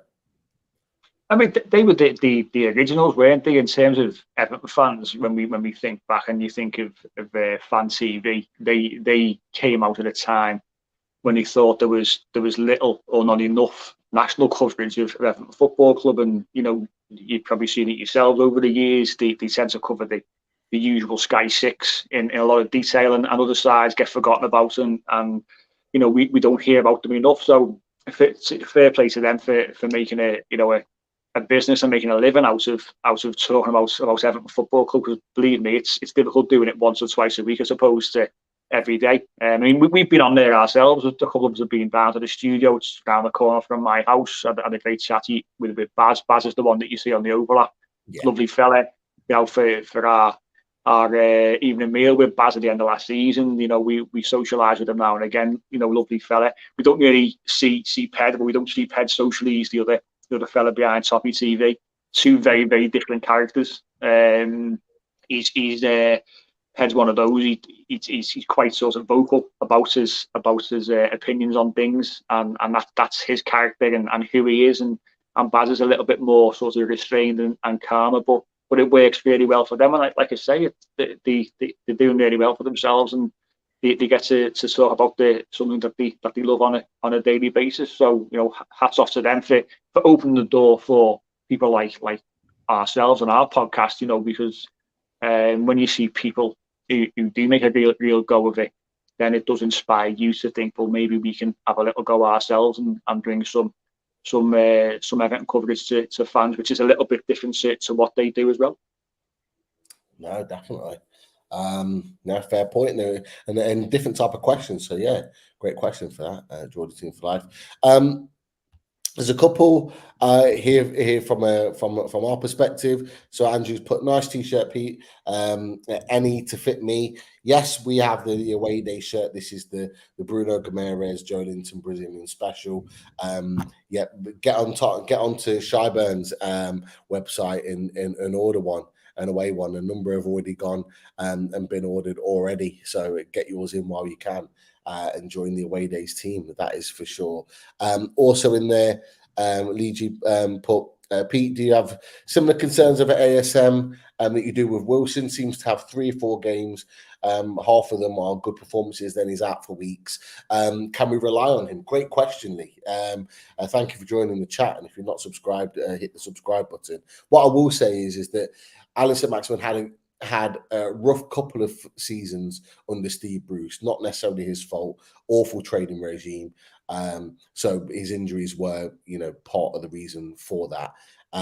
What I will say is last season he was very good. His fitness was a hell of a lot better. Definitely his best performing season in terms of how many minutes he played, how many games, how many 90 minutes he completed as well. He has dropped off this season, and he has had these hamstring problems that have been a persistent problem. But I think part of it is having to play at the intensity of Eddie Howe and what Eddie Howe expects his players to play at. We are a very intense team. A lot of Man United fans that I spoke to were saying they couldn't believe. I think Gary Neville said it himself. Couldn't believe how much pressure Newcastle put on opposition, and not just for parts of the game, it's for the full 90 minutes. We don't stop. We pressure really, really high up the pitch, and it's an intense way of playing. So you've got to be incredibly fit to play that way. And what that does, it separates the weak from the strong. And but those with persistent injuries, like the likes of Wilson, and what we're seeing slightly from Anisette Maximin is if you cannot maintain your body to play at that level, you will eventually break down, which is a shame, because they are both super talented. And what they're doing at the moment, Wilson wasn't happy to come off at Old Trafford, but we're literally having to wrap him up in cotton wool because of what's happened to Alexander Isak. It's such a difficult position right now. But for ASM, I think he's not maybe as bad as Callum Wilson in terms of a risk. I actually think we'll see him before we break up for the World Cup. I think his injury, from what Eddie Howe said, didn't seem as bad as what Isak's was. I don't think we'll see Isak until after the World Cup now, and he needs a time of proper preparation, almost like another pre-season again, to get him up to speed. So won't necessarily be the worst thing in the world. But good question there from Lee G. Another one before we wrap up. Not necessarily a question, but a comment. Nathan Stapleton put Everton in the exclusive list of clubs to beat us in 2022. Not a lot. You got Liverpool, Man City, and I think Everton are the only other team to beat us in that period. So yeah. You're in that club, and hopefully that doesn't continue on Wednesday. That's for sure. But we'll get to that in just a second. Last one for Mike. But what do you think of Gordon's hairdo? Listen, that's totally up to him, isn't it? He turned up on the first day of pre-season wearing some really crazy outfits as well. So I think he admitted himself.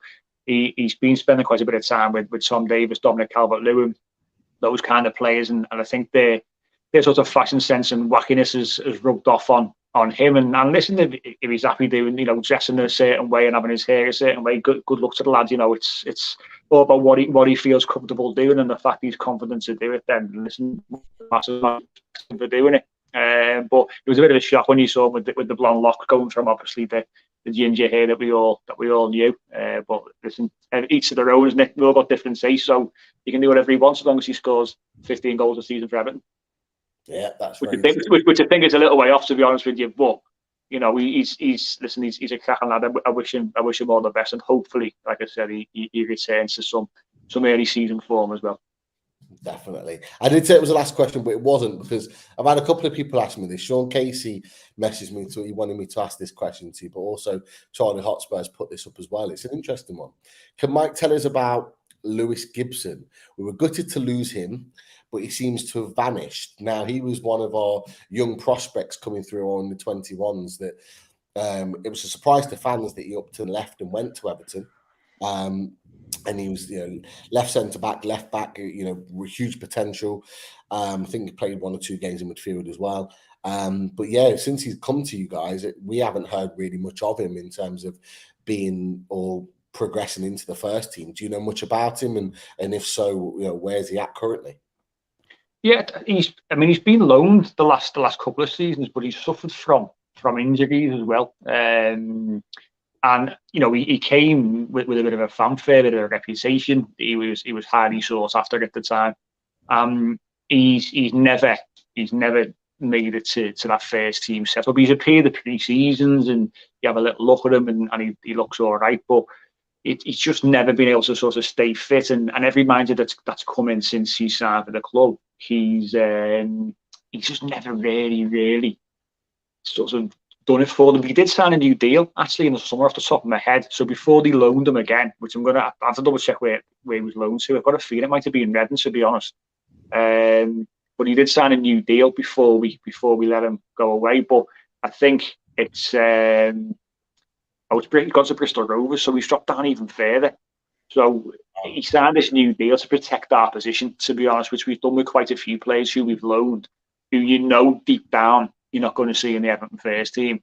But it means that if we do move them on, then they've got a year or two on a contract, so we can demand some kind of fee for them. But it's one of them. Great reputation when he came in. Sought after, yourselves. If you say you were disappointed to lose him, but I don't think we're going to be seeing him in the Premier League. Not for Everton. Not for Everton. And we certainly haven't seen anything near enough of him to formulate, I don't think, any kind of opinion on him on his career. But the fact that he's dropped down, quite a few tiers there to Bristol Rovers tells you all that you really need to know about where he's gone since he signed, to be honest.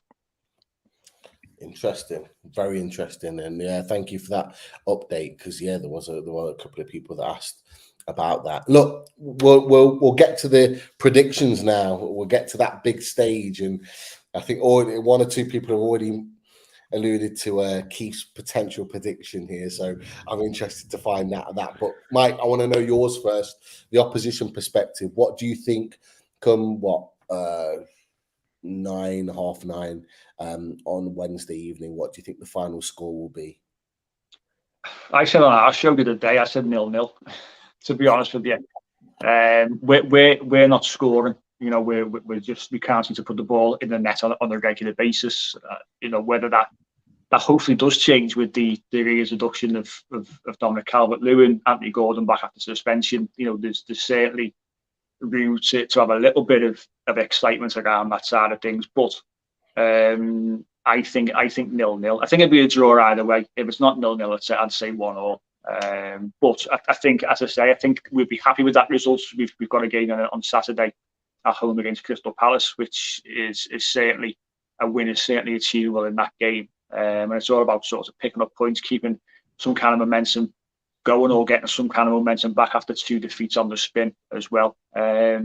So I think it'll be a draw. Interesting. Okay, Keith, we've already got a draw on the card, so you can't use that one. But look, come the end of the game, what do you think? What do you think score wise? Do you think there's been 1 or 2 in the chat? I think Bobby's just come in. NUFC Shane, all the way from Australia. Welcome. Good morning to you over in Australia. He said, he's made the point. I'll put it on the screen. Good morning from Australia. I feel like with Spurs coming up next, 3 points against Everton is a must. Can't lose, though. Are you of that mindset, or do you think it might be another draw again? Well, it's an interesting point that NUFC Shane's raised all the way from Australia there. And it makes you wonder, with obviously Spurs coming up, Spurs are just on fire at the minute, just level with points with City. Will that be playing on Newcastle's minds, and will how have that sort of drummed into Newcastle? Look, you're at home, you're at St James's Park, you must make this count. It's going to be an interesting game, and I'm going to shoehorn in one more stat here. Everton have scored in 20 of their last 21 encounters with Newcastle. So there's only been one game where Everton haven't scored. I think it's going to be highly competitive. I think both sides have got sounder defenses. Both sides, since we came on in January, the defense have been shored up and are a lot better. I think Newcastle will be pushing for that win, might have that edge in attack. And Jody Toon for Life and others tonight will be pleased to know that I'm going to be coming off the fence tonight. And I'll throw in a couple of disclaimers here. If VAR is switched on, if the referees make the right call, and obviously with that home crowd, and if the likes of Wilson and that are playing well and on fire as we know they can, then I think Newcastle might edge this. It might just be a narrow 1-0 win to Newcastle. A narrow 1-0 win. Interesting. He's finally off the fence. Yes, he's given us a positive prediction. Hopefully that that fills us with some positivity, and hopefully it comes true. Definitely from that perspective. I think there'll be goals in this game. I'm going to go 2-1 to Newcastle. I think Newcastle will win. I think Everton will score, and I had that in my mind. So the fact that you've said that Everton has scored in 20 of the last 21 says that to be the case. I think they will score in this game, but I think Newcastle, under the lights, we know what they're like under the lights. We always tend to raise the game, certainly recently anyway, and it should make for a really good one. Lots of people coming in. Jordy Tune for Life says 2-0. He thought that you would go 1-1. I know you said it would be a draw. I don't know how that specific you were with that draw. What did you say? So I said 0-0, but it may be 1-1. It's not going to be, I think, a high scoring draw. But as I say, I mean, he said there, both defences have started the season well. It's very much a case of, can we get our attack firing in some way, shape, or form, and can we keep yourselves quiet for the 90 minutes? That's the two biggest questions, really. Definitely. Well, PDK said he agreed with you. He said 0-0 in this one. 2-0 said Michael. So did Would I Eat There. Rush has gone for a 3-1. He's gone for a Penman special. So has Tom Dixon, a 3-1 Penman special. Wilson, Aaron, and Bruno. Lisa's gone for the 2-0. Yano, being Yano, has gone for the 4-0 Newcastle with mitigating circumstances. He reckons you're a poor football team, but you've started all right. So let's see how you guys go on. And I will say 3-0 to the Toons. There's lots of positivity in the Newcastle end. Whether that is the case or not, I'm not sure, but I think it'll be, from my perspective, I do think with our run, only lost one game, which was Liverpool, and that was in controversial circumstances. If we can continue that fine form, we'll be okay. It's been a pleasure. It's been an absolute pleasure to have you on. I'm going to let you go, Mike, because you've been absolutely spot on with staying as long as you have with us, just while we run through the sponsors and pack down the show. So, Mike, best of luck for the rest of the season, obviously after Wednesday. Thank you for coming on as always. And look, it's always great chatting to you. Super knowledge on Everton and just football in general, Newcastle, the lot. Always great to talk to you. And the return fixture, it'll be great to have you on again and chat more football. No, of course. Always enjoy coming on. It's the only real opposition show that I tend to do, to be honest with you, especially live. So I do enjoy the questions, and hopefully on the return fixture, I'll come back on and you come up to Goodison Park and we'll have a drink before the game. Definitely. I should be attending the game at St James's Park Wednesday. So I should be there Wednesday. But yeah, I have earmarked the Goodison Park game later on in the season as a game to go up to. So we'll do the return fixture, and then we'll definitely try and meet up before the game and have a beer or two before. Spot on. Cheers, lads. I'll speak to you soon. You take care, mate. Speak to you soon. Cheers, Mike. Thanks a lot. Sorry. Brilliant to have Mike on. Thank you for taking the time, as always, and coming on, of course. And look, Keith, we'll pack down with the sponsors, of course, because they're a huge support. We've had so many in the chat tonight already. Simon's been in the chat. I think Dean's been in the chat at some point. We've had Marty that shared his support today. We are very, very lucky with our sponsors, and we'll start with Shyburns. So Shyburns, www.shyburns.com for all their gear and information. Contact their website. They are a huge supporter for mental health, as you can see. I remember, it's all about being kind and showing that support and letting someone know that you're there to support them. For me and for the lads at Loaded, we massively appreciate all the work that Simon's done for us.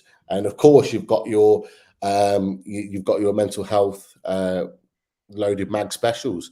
So please have a look at the website and purchase one of them to support a really, really good cause. And of course, the channel. We've got our away day shirt, which I've got on, that Brazilian special. So if you haven't picked one of these bad boys up, you know what to do. Go and grab one and support the Loaded family and away days in everything Loaded Mag NUFC. We've got Pins and Prints. Thank you, Pins and Prints. And we had a fantastic Pins and Prints that arrived for our fantastic mod, Lisa, today, and we tweeted that out. So if you haven't seen the tweet, check it out, from Loaded and from Lisa. It finally arrived, her prize, and it was the Almiron special, which looks absolutely fantastic. So yeah, I hope you got a pride of place for that, Lisa. Well deserved as well. Congratulations. And there'll be more. There'll be more giveaways coming along soon, so keep your eye out and ear out for that, in how to become a member. We've got Marty from Machine House. Superb support. Thank you, Marty. You do a lot behind the scenes, and we speak to you quite a lot in our chat. And you've got some awesome gear here. So make sure you check that out on their website. You know what to do. All the links are and where to go and who they are with us at Loaded as well. So get involved.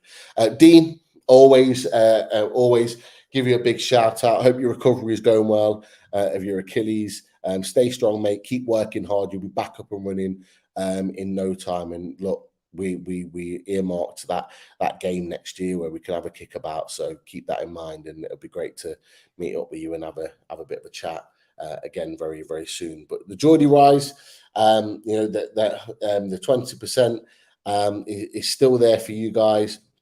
We've got the limited TGR t-shirts that are there and available in that limited font with the limited back as well, and some fantastic gear on there. So get involved with the Geordie Rise and Dean as well, who's again another huge support of the channel and a great addition to Loaded Mag and UFC family.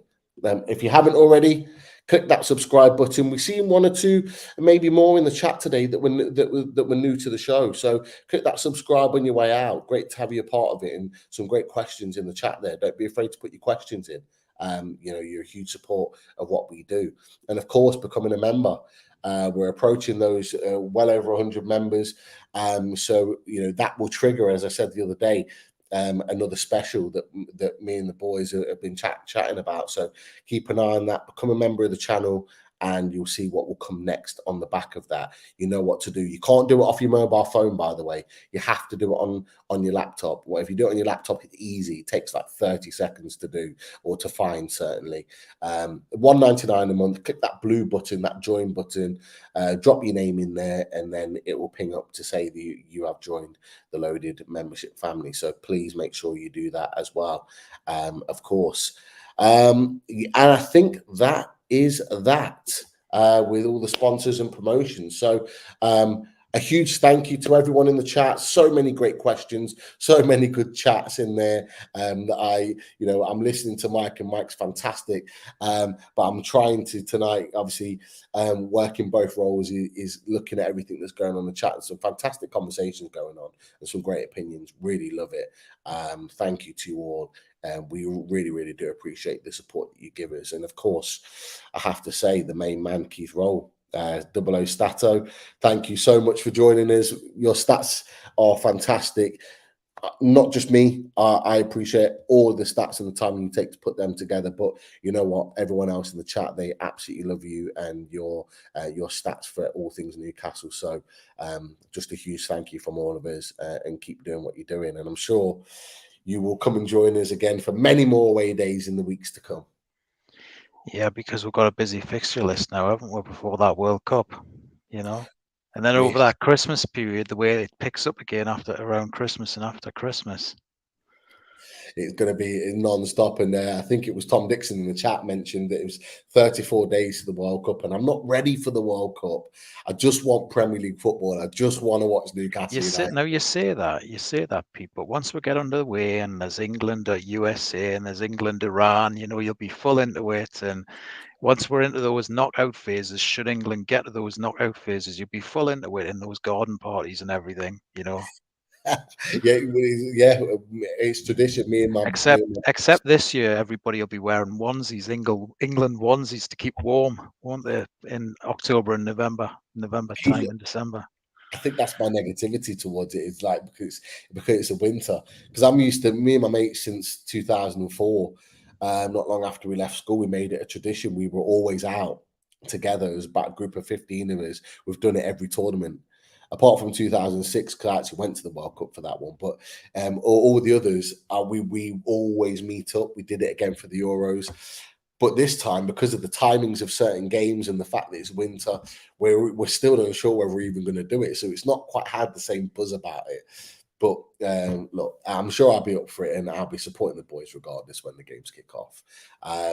But yeah, brilliant, fantastic stuff. Tom Dixon, there will be a Tottenham away days. We're just trying to confirm the day, whether it's Thursday or Friday, but we will let you guys know. Thank you all. Thank you, Keith, of course. Keith is a legend, Yana. You are absolutely right. Jordy Team for Life. Yep, thank you. It's not easy doing it by ourselves. I've done it before. Richie's done one as well. It's not easy to do, but obviously, having the support of Keith, who's fantastic, and having a great guest in Mike, it does make it a little bit easier. Yeah, and of course, lots and lots of positive praise. Yeah, definitely. No doubt. Thank you, Russ, as well. Look, we'll leave it there. I'm going to let you guys go. Have a fantastic evening. Keep an eye on other shows that Loading Mag will be doing over the course of this week. We haven't finished there. Still lots more to come from us. There is no doubt about it. So keep an eye out for that. And until then, I'll let you go. And of course, we do love playing away. Good evening, everyone. Take care.